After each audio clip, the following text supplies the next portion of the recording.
Štai šis Panevėžio rajono gyventojas išvydo pasaulį pirmąją šių metų dieną. Hugas, tokį vardą jam suteikė tėvai Gintarė ir Laurynas. Pasižiūrėjom, kažkaip išgirdom, pasižiūrėjom reikšmę. Senas vardas labai iš tikrųjų, germanų kalbos. Reiškia nuoširdumą, dvasingumą.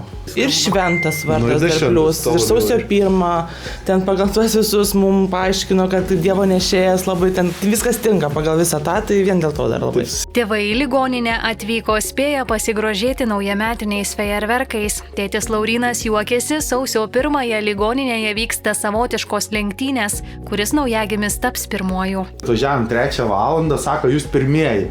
Po pusvalandžio atvažiavo dar viena moteris. Kuri sako, jau trečią kartą. Tai sako, jinai tikrai garantuotai pagimdys greičiau ir pato dar 3 atvažiavo ir pas mus jau 9, 10, 11. Galvojam, tiek to, bus kaip bus.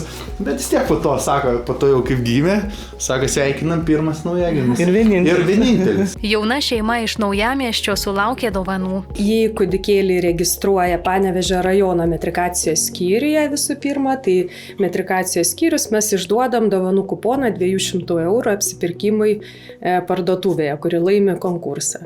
Ir taip pat duodam dovanų knygelę, o seniūnijoje jau, kai deklaruoja gyvenamą vietą, turi aišku atitikti sąlygas, tai ir rajone įregistruoti gimimą ir Panevėžio rajone įregistruoti gyvenamą vietą.